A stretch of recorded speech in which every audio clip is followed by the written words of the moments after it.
வணக்கம் நண்பர்களே. நம்ம இந்த வீடியோவில் என்ன பார்க்க போகிறோம் அப்படின்னா, மணிகர்ணிகா காட்டை பற்றி தான் பார்க்க போகிறோம். இந்த மணிகர்ணிகா காட் அப்படிங்கிறது எங்கே இருக்குது அப்படின்னு பார்த்தோம் அப்படின்னா, காசியில் தான் இருக்குது. பொதுவாக பார்த்திங்கன்னா, காசியில் நம்ம பார்க்க வேண்டிய இடங்கள் அப்படின்னும்போது என்னென்ன பார்க்கணும் அப்படின்னா, காசி விஸ்வநாதர் கோவில் பார்க்கணும், அதுக்கடுத்து அன்னபூர்ணி கோவில் பார்க்கணும், விஷாலாட்சியோட கோவில் பார்க்கணும், காலபைரவரோட கோவில் பார்க்கணும். அதுக்கடுத்து பார்த்திங்கன்னா, அங்கே நிறைய காட் இருக்குது.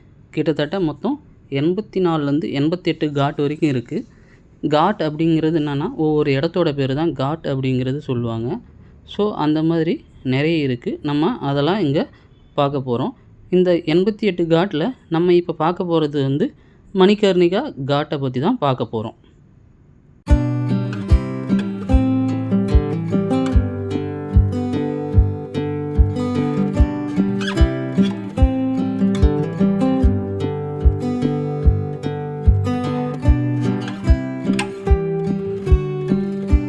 இந்த மணிகர்ணிகா காட் அப்படிங்கிறது என்ன அப்படின்னு பார்த்தீங்கன்னா, இது மரணத்துக்கு உண்டான இடம் இல்லை. இது பார்த்திங்கன்னா, மோட்சம் அடையிறதுக்கு உண்டான வாயில், நுழைவு வாயில் அப்படின்னு சொல்கிறாங்க. அது மட்டும் இல்லாமல் கங்கை தாயினோட கரை, அதாவது கங்கை தாயின் மடியில் உயிரை விடுற இடம் அப்படின்னு சொல்கிறாங்க. அதுவும் இல்லை, அது மட்டும் இல்லாமல் காலத்தை வெல்லும் சிவனின் தலம். இந்த இடத்துல தான் பார்த்திங்கன்னா, அந்த காலத்தையே நம்ம மாற்றி அமைக்கக்கூடிய இடங்கள். பொதுவாக பார்த்திங்க அப்படின்னா, ஒரு ஐதீகம் இருக்குது. காசின்ற ஸ்தலம் ஞானத்தை தரும். இந்த மணிகர்ணிகா காட் அப்படின்ற ஒரு ஸ்தலம் பார்த்திங்கன்னா, மக்களுக்கு விடுதலையை தரும். இப்போது எல்லாமே பார்த்திங்கன்னா, காசிக்கும் போவாங்க. காசிக்கு மணிகர்ணிகா காட்டில் அவங்களோட உயிரை விடுவாங்க. அதுதான் விடுதலை தர இடம் அப்படிங்கிறாங்க. இங்கே பார்த்திங்கன்னா, வாழ்க்கையோட தத்துவத்தை புரிய வைக்கிறதுக்குண்டான இடம் தான் பார்த்திங்க அப்படின்னா மணிகர்ணிகா காட். வாழ்க்கையோட தத்துவங்கிறது என்ன அப்படின்னா, செல்வம் நிரந்தரம் இல்லை. நம்மக்கிட்ட நிறைய காசு பணம் நிறைய இருக்கலாம். அவன் ஏழையாக இருக்கலாம், பணக்காரனாக இருக்கலாம், கோடீஸ்வரனாக இருக்கலாம். அந்த மாதிரி எப்படி இருந்தாலும் சரி, அந்த செல்வங்கிறது இங்கே நிரந்தரம் இல்லை. உறவுகளும் நிரந்தரம் இல்லை. அவன் அண்ணனாக இருக்கலாம், தம்பியாக இருக்கலாம், மனைவியாக இருக்கலாம், கணவனாக இருக்கலாம், பையனாக இருக்கலாம், பொண்ணாக இருக்கலாம், எப்படி ஒன்றா இருக்கலாம். அந்த உறவுகள் நிரந்தரம் இல்லை அப்படிங்கிறத இங்கே புரிய வைக்கும். அது மட்டும் இல்லை, நம்மளோட உடல் அப்படிங்கிறது ஒரு வாடகை வீடு தான். நம்ம உயிர் அதில் வாடகைக்கு இருக்குது அப்படிங்கிற ஒரு சிந்தனையும் உணர்த்தக்கூடிய இடம்தான் இந்த மணிகர்ணிகா காட் அப்படிங்கிறது சொல்கிறாங்க. அதாவது எரியும் சிதையும் அரசனும் ஏழையும் சமம்.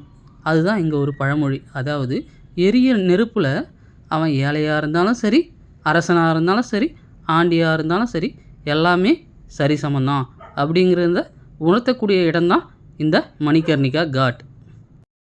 இந்த இடம் ஏன் பயத்தை தர்றது இல்லை, ஞானத்தை தருது அப்படின்னா, மரணத்தை எப்பயுமே இது நினைவூட்டும். அது மட்டும் இல்லாமல் வாழ்க்கையை எப்படி மதிக்கணும் அப்படிங்கிறத கற்றுக் கொடுக்கும். அதுவும் இல்லாத இந்துக்களோட ஆன்மீகத்துக்கு விழிப்புணர்வு உண்டாக்கும். இதுதான் இந்த ஸ்தலத்தோட ஞானத்தை தர்றது, ஏன் பயத்தை தரல அப்படிங்கிறதுக்கு உண்டான காரணம். ஃபர்ஸ்ட் ஆஃப் ஆல், இந்த மணிகர்ணிகா காட் அப்படிங்கிறது எங்கே இருக்குது அப்படின்னா, காசி விஸ்வநாதர் கோவிலுக்கு பின்பக்கம் ஒரு 150லேருந்து 300 மீட்டர் தொலைவில் இருக்குது. அங்கே தான் இந்த மணிகர்ணிகா காட் அப்படிங்கிறது இருக்குது. அதாவது இங்கே தான் 24 மணி நேரமும் பிணங்கள் எரிக்கப்படுகிறது. அதாவது அது மழை பெஞ்சாலும் சரி, வெயில் அடித்தாலும் சரி, குளிர் அடித்தாலும் சரி, பிணங்கள் 24 மணி நேரமும் இங்கே எரிக்கப்படும். அது மட்டும் இல்லாமல் இந்த காசியில் மொத்தம் 84லேருந்து 88 காட் இருக்குது. அதில் ஒன்று தான் இந்த மணிகர்ணிகா காட் அப்படிங்கிறத நம்ம ஆல்ரெடி பார்த்துருக்கோம். இங்கே காசி விஸ்வநாதர் கோவிலிருந்து சுமார் அதான் ஒரு 600 மீட்டர் தொலைவில் இது இருக்குது. இங்கே இருக்கிறவங்களுக்கு மோட்சம் கிடைக்குங்கிறது ஒரு இந்துக்களோட நம்பிக்கை. அதன்படி தான் இங்கே நிறைய ஆன்மாக்கள் எரிக்கப்படுது.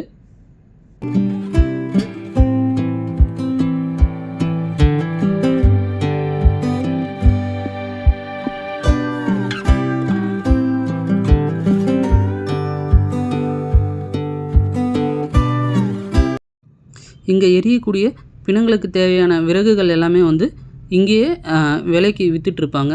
அதை நம்ம வாங்கிக்கலாம். அது மட்டும் இல்லாமல் இந்த விறகுகள்லாம் எங்கேருந்து எடுத்துகிட்டு வராங்கன்னா, பஞ்சாப், பீகார் அந்த மாதிரி இடத்துல இருந்துலாம் வெட்டிட்டு வராங்க அப்படின்னு சொல்கிறாங்க.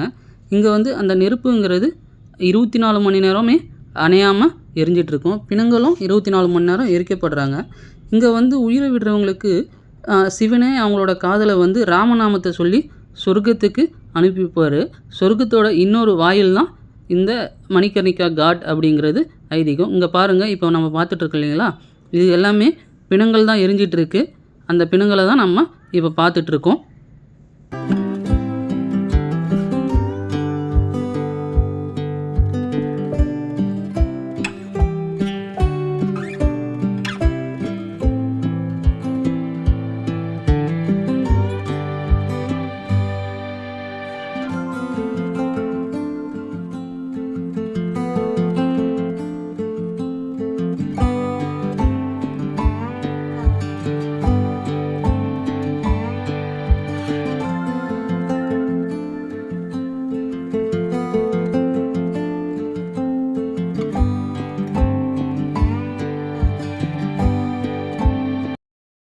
அந்த காலத்துலலாம் வயதானவங்க நடந்தோ அல்லது ரயிலை பிடிச்சியோ இல்லை பஸ்ஸை பிடிச்சியோ காசிக்கு வந்துடுவாங்க. ஏன் அப்படின்னா கடைசி காலத்தை மோட்சத்தை அடையணும் அப்படின்னு சொல்லிட்டு. அது மட்டும் இல்லாமல் இங்கே வந்து உயிரை விடுறவங்களுக்கு அடுத்த பிறவிங்கிறது இல்லை, நேராக சொர்க்கம்தான் அப்படின்னு சொல்லிட்டு சொல்கிறாங்க. அதனால தான் வயதானவங்க அந்த மாதிரி எல்லாமே முந்தைய காலத்தில் இங்கே வந்து உயிரை விடுறதுக்கு முயற்சிப்பாங்க.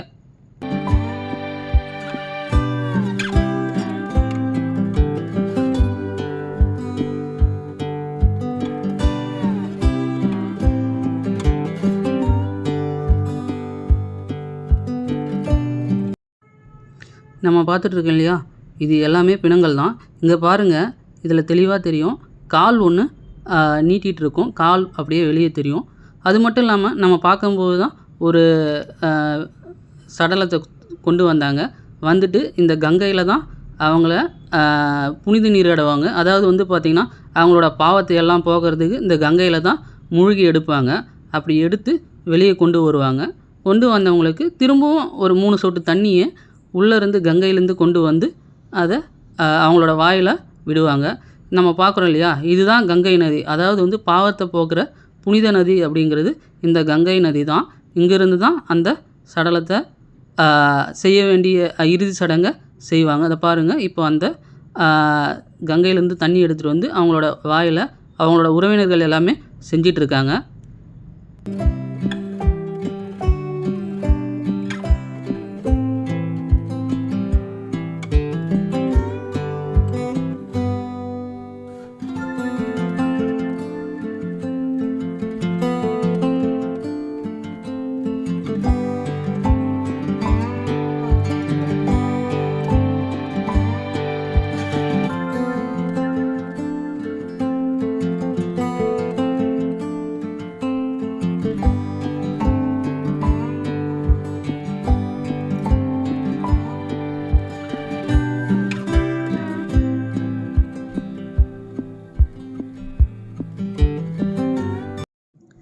உங்களுக்கு ஒரு விஷயத்தை சொல்ல மறந்துட்டேன்.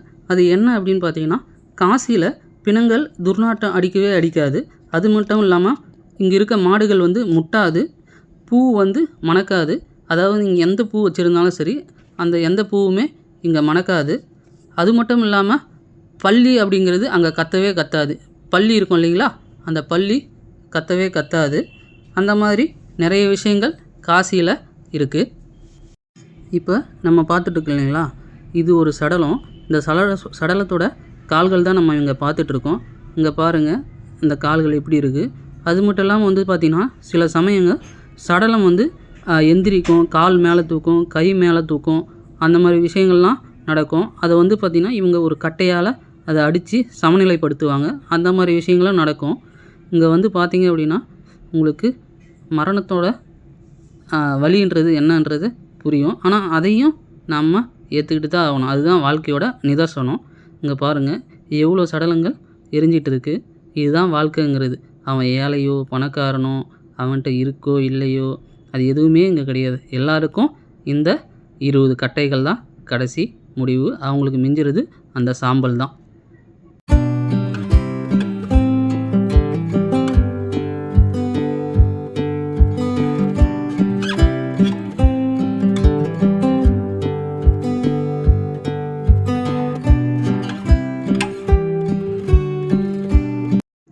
இங்கே பாருங்கள் அவரோட தலை எப்படி இருக்குது அப்படின்னு சொல்லிட்டு. இப்படி தான் இங்கே சடலங்களில் எரியூட்டப்படுது. தயவு செஞ்சு சொல்கிறேன், நீங்கள் பலவீனமானவங்களாக இருந்தால் இந்த வீடியோவை ஸ்கிப் பண்ணிவிடுங்க. ஏன்னா இந்த மாதிரி தான் இந்த வீடியோ ஃபுல்லாகவே இருக்கும். ஏன்னா இது மரணத்தை பார்க்கக்கூடிய இடம். மரணத்தை நேரில் சந்தித்து அங்கே என்ன நடக்குது அப்படிங்கிறது தான் உங்களுக்கு காட்டிகிட்ருக்கேன். இதை வீடியோ எடுக்கும்போது என் மனசே ஒரு நிமிஷம் கலங்கிடுச்சு. இருந்தாலும் உங்களுக்காக எல்லாத்தையும் திடப்படுத்தி என் மனசை ஒருநிலைப்படுத்தி தான் இந்த வீடியோ உங்களுக்காக எடுத்துகிட்ருக்கேன். இந்த கால்களை பாருங்கள் எப்படி சிதைஞ்சு எரிஞ்சிட்ருக்கு. இதுதான் வாழ்க்கை.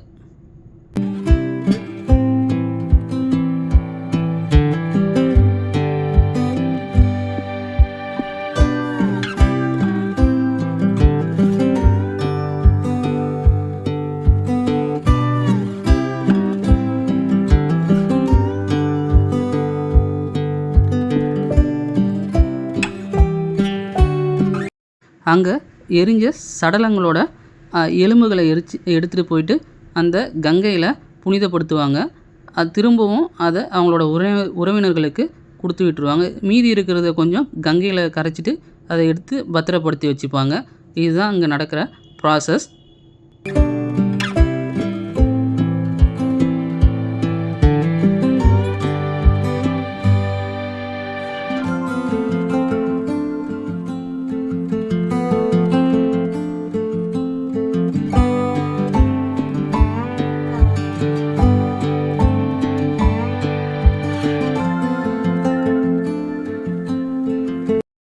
நீங்கள் யோசிப்பீங்க, இங்கே 24 மணி நேரமும் பிணங்கள் எரிஞ்சிட்ருக்கு, திடீர்னு மழை வரும், மழை வந்தால் இங்கே எப்படி எரியும் அப்படின்னு சொல்லிட்டு யோசிப்பீங்க. அது மட்டும் இல்லாமல் ஒரு சில மாதங்களில் வந்து இந்த கங்கை நதி கரையோரம் ஃபுல்லாகவே தண்ணி போயிட்டுருக்கும். அப்போ இந்த இடம் எரிக்க முடியாது. இந்த இடம் அந்த மாதிரி டயத்தில் எப்படி எரிப்பாங்க அந்த மாதிரின்னு சொல்லிட்டு நீங்கள் யோசிச்சுட்ருப்பீங்க.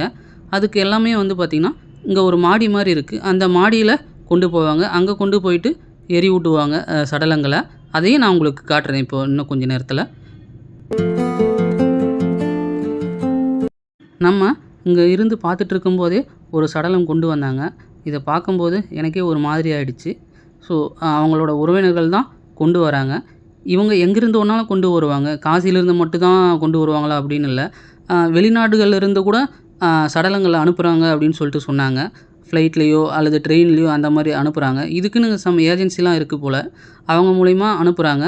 உறவினர்கள் கூட வந்தால் அதுக்கு உண்டான ஃபார்மாலிட்டியே பண்ணுவாங்க. அப்படி இல்லைனா இவங்களையே கூட நல்லடக்கம் செஞ்சு இங்கே மோட்சத்துக்கு உண்டான வழியை தேடி கொடுப்பாங்க. இது எப்படி நடக்கும் அப்படின்னும் போது வந்து பார்த்தோம் அப்படின்னா, இங்கே காலபைரவர் அப்படின்னு சொல்லிட்டு ஒரு சாமி இருக்கார். இந்த சாமி தான் வந்து பார்த்திங்கன்னா எந்த சடலங்களை இங்கே எரியூட்டணும் எரியூட்டக்கூடாது அப்படிங்கிறத டிசைட் பண்ணுறதும் அவரு தான். அவரோட அனுமதின்றது இல்லாமல் இங்கே எந்த ஒரு சடலத்தையும் நம்மளால் எரியூட்ட முடியாது அப்படிங்கிறது ஒரு ஐதீகமாக இருக்குது.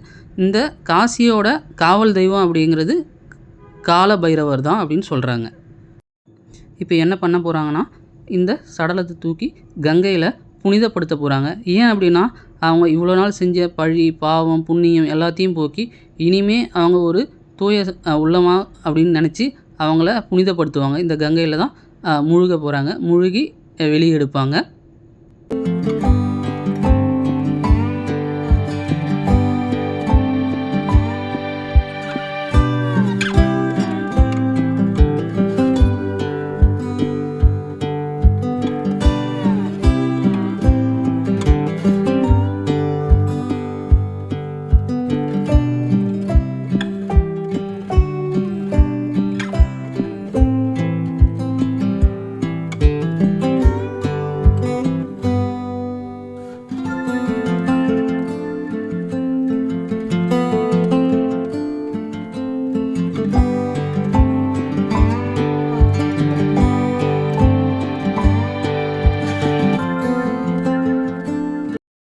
தண்ணியில் முழுகி எடுக்கும்போது சடலம் கொஞ்சம் வெயிட்டாகவே இருக்கும். ஸோ அவங்களால அதை பேலன்ஸ் பண்ண முடியல. அப்படி இருந்தாலும் அந்த ஓரமே வச்சு அவங்களுக்கு செய்ய வேண்டிய ஃபார்மாலிட்டிஸ் எல்லாமே அங்கேயே செய்வாங்க. கங்கை நதியிலேருந்து தண்ணி கொண்டு வந்து அவங்களோட வாயில் விட்டு அவங்களுக்கு மோட்சத்தை அனுப்புறதுக்கு உண்டான வழியை அவங்க செய்வாங்க. இங்கே பார்த்துட்டே இருக்கும்போதே அடுத்த சடலம் லைனில் இருக்குது. இங்கே பாருங்கள், அடுத்த சடலம் ரெடி ஆகிடுச்சு. இந்த மாதிரி தான் இங்கே 24 மணி நேரம் பிணங்களை எரிச்சிட்டே இருப்பாங்க.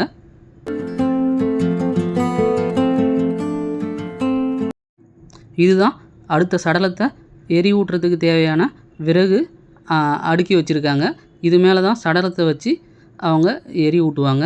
இதுக்கு உண்டான நெருப்பு அப்படிங்கிறது இங்கேயே தான் இருக்குது. அந்த நெருப்பு வந்து 24 மணி நேரமும் அணையாமல் இருக்கும் அப்படின்னு சொல்கிறாங்க. இந்த கட்டடத்துக்குள்ளே இருந்து தான் அந்த நெருப்பை எடுத்துகிட்டு வருவாங்க. அதாவது கொல்லின்னு சொல்லுவோம் இல்லைங்களா, அதை அங்கேருந்து தான் எடுத்துகிட்டு வருவாங்க. அதையும் நம்ம அடுத்தடுத்த வீடியோவில் காட்டுவோம். இப்போது நம்ம இந்த கரையேறி மேலே போக போகிறோம். ஏன்னா தண்ணி கீழே ஃபுல்லாக வந்தால் என்ன பண்ணுறது அப்படின்னு சொல்லிட்டு நம்ம யோசிப்போம் இல்லையா. அங்கே எல்லாமே இது வரைக்கும் தண்ணி வந்தாலும் இந்த படி மேலே ஏறி நம்ம அந்த இடத்துக்கு உண்டான இடம் தான் போக போகிறோம். இங்கே வந்து பார்த்திங்கன்னா மொட்டை அடிக்கிறது அந்த மாதிரி இடமும் இங்கே இருக்குது. இது வரைக்கும் பார்த்திங்களா, இந்த லெஃப்ட் சைடு தான் மொட்டை அடிக்கிற இடம். நான் அதையும் உங்களுக்கு வீடியோவில் காட்டுறேன். அவங்களுக்கு ஈம சடங்கு செய்கிறதுக்கு தேவையான அனைத்து பொருளும் வந்து பார்த்திங்கன்னா இங்கே கரையோரத்துலேயே விற்பாங்க. எல்லாமே இங்கே இருக்குது. நம்ம சடலத்தை மட்டும் கொண்டு வந்தாவே போதும். இந்த படியில் தான் நம்ம ஏறி மேலே போகணும். இங்கே வந்து பார்த்திங்கன்னா ஆடுகளும் இருக்கும். இந்த ஆடுகள் அப்படிங்கிறது மக்கள் வந்து காலபைரவருக்கோ அல்லது காசி விஸ்வநாதருக்கோ நேர்ந்து விடுற ஆடு தான். அந்த ஆடும் இங்கே இருக்குது.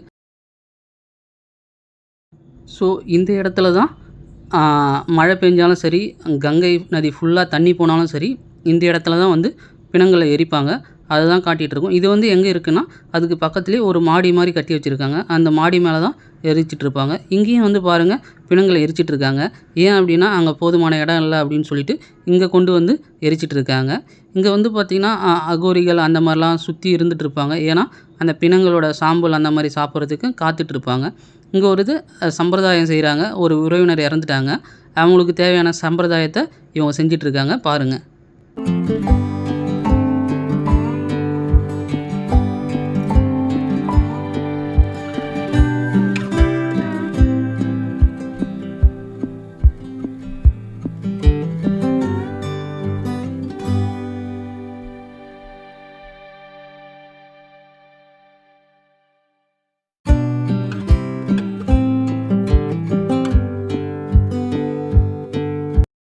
மணிகர்ணிகா காட் அப்படிங்கிற நேம் ஏன் வந்தது அப்படின்னு பார்த்தீங்கன்னா, இங்கே ஒரு குளம் இருக்குது. அந்த குளத்தில் சிவனும் பார்வதியும் குளிக்கும்போது அவங்களோட மணியை தொலைச்சிட்டாங்க.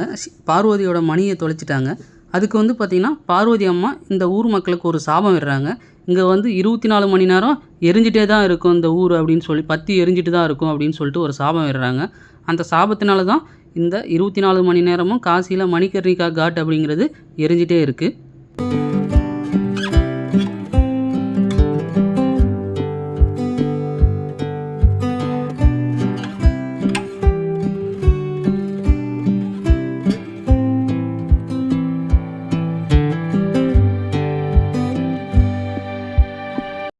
இந்த கோபுரம் இருக்குது பார்த்தீங்களா, இந்த கோபுரம் வந்து ஒரே கல்லால் ஆன கோபுரம். இங்கே பாருங்கள், பலி கொடுத்த ஆடு வந்து இது வரைக்கும் பாருங்கள். பலி கொடுக்கறதுன்றது ரத்தத்தை எடுத்து அந்த மாதிரிலாம் இல்லை. ஜஸ்ட் இங்கே வந்து நேர்ந்து விட்டுருவாங்க. அந்த ஆடு இங்கேயே சுற்றிட்டுருக்கும். இங்கே கிடைக்கிற உணவை சாப்பிட்டுட்டு இங்கேயே சுற்றிட்டுருக்கோம். அதுதான் இங்கே வந்து மேலே இருந்து கங்கை நதியை காட்டிகிட்டு இருக்கோம். இதுதான் பிணங்கள் கீழே எரிச்சிட்டு இருக்க இடம். இங்கே பாருங்கள், பிணங்கள் எரிஞ்சிட்டு தான் இருக்குது.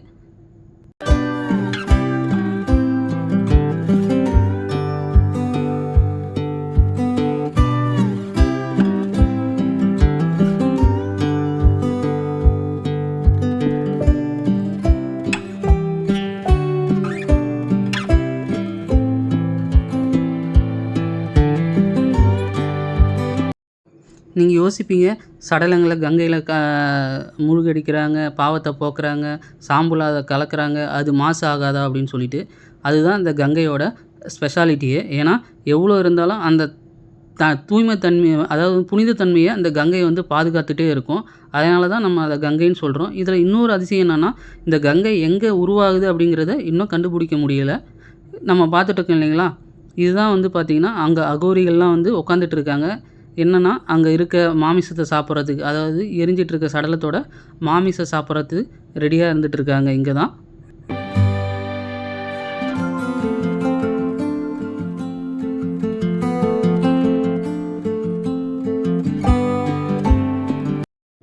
இது எல்லாமே சடலத்தோட வந்த துணிகள் தான். அந்த துணிகள் எல்லாமே இங்கேயே இருக்குது. விறகுகள் இருக்குது. விறகுகள்னால் அந்த கட்டை இருக்கும் இல்லைங்களா, 4 பேர் பிடிச்சி தூக்கிட்டு வருவாங்களா, பாடைன்னு சொல்லுவாங்க. அதுவும் இங்கேயே போட்டுருவாங்க. அது சேர சேர ஒரு லிமிட்டுக்கு அப்புறம் அதை எடுத்து அப்புறப்படுத்துவாங்க இங்கேருந்து. ஸோ அதுவும் அப்படியே போட்டு வச்சுருக்காங்க. அதையும் தான் நம்ம இங்கே பார்த்துட்ருக்கோம்.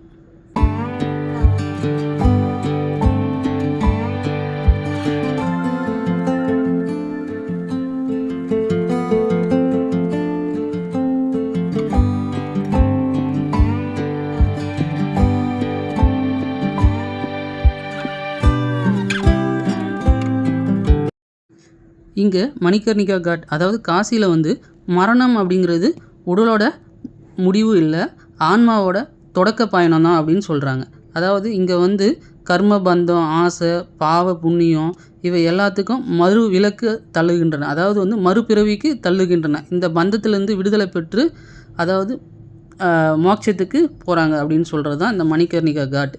இங்கே வந்து பார்த்திங்கன்னா இந்த மணிகர்ணிகா காட்டில் யமனுக்கும் அச்சத்தை தரக்கூடிய இடம் தான் இந்த இடம்.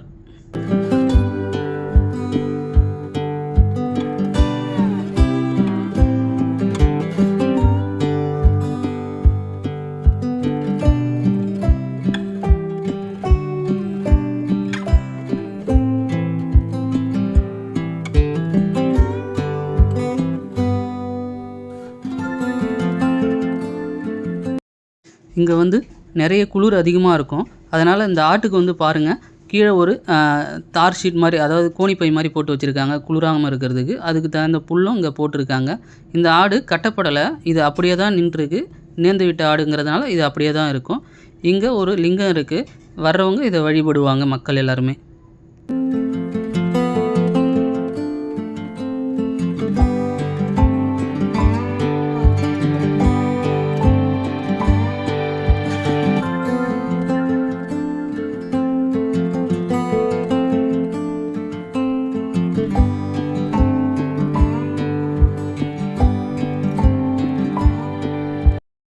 இது இருக்கு இல்லைங்களா, இந்த இடத்துல தான் வந்து உறவினர்களை பறி கொடுத்தவங்க மொட்டை அடித்து அவங்களுக்கு உண்டான சம்பிரதாயம் செய்யக்கூடிய இடம் தான் இந்த இடம். இந்த இடம் தான் மொட்டை அடிப்பாங்க.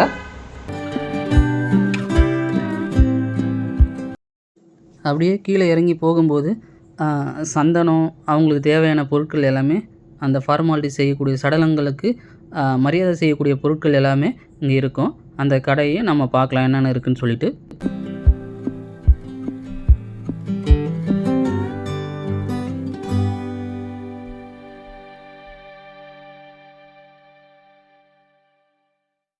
இது இருக்குது பார்த்தீங்களா, இது உள்ளார தான் அந்த நெருப்பு 24 மணி நேரமும் எரிஞ்சிட்ருக்கும்.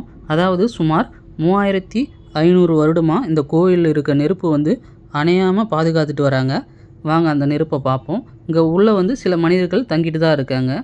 அவங்க அந்த நெருப்பை அணையாமல் பாதுகாத்துட்டு வராங்க. இங்கே ஒரு சுவாமிஜி, குருஜி, பாபாஜி சிலை வந்து பார்த்திங்கன்னா இருக்குது. அவங்கள வழிபட்டு அவங்க அங்கே தங்கிட்டு இருக்காங்க. இது இருக்காங்க இல்லையா 2 பேர், அவங்க வந்து அந்த நெருப்பை தான் பார்த்துட்ருக்காங்க, அணையாத நெருப்பை. இதை பாருங்கள், இந்த நெருப்பு தான் அணையாமல் இருக்கும். 24 மணி நேரமும் அணையவே அணையாது.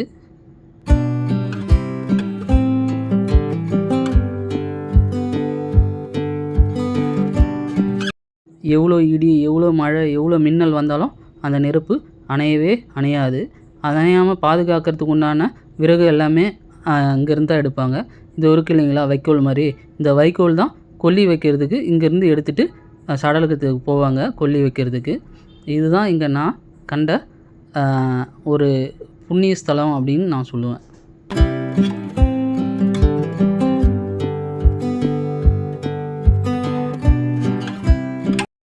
இங்கே யாரையெல்லாம் எரிக்க மாட்டாங்க அப்படின்னா, சிறு குழந்தைகள், கர்ப்பிணி பெண்கள், சாதுக்கள், சன்னியாசிகள், அது மட்டும் இல்லாமல் பாம்பு கடித்து இறந்தவங்க, குஷ்டநோயாளிகள், இந்த போன்றவங்களை வந்து இங்கே எரிக்க மாட்டாங்க அப்படின்னு சொல்கிறாங்க. அதுவும் இங்கே ஒரு சம்பிரதாயம் இருக்குது. ஸோ இந்த வீடியோ உங்களுக்கு பிடிச்சிருந்தா லைக் பண்ணுங்கள், கமெண்ட் பண்ணுங்கள், சப்ஸ்கிரைப் பண்ணுங்கள். இதுக்கு முன்னாடி நிறைய வீடியோஸ் போட்டிருக்கேன், அந்த வீடியோவும் போயிட்டு பாருங்கள். உங்களோட ஆதரவு கொடுங்க. நன்றி.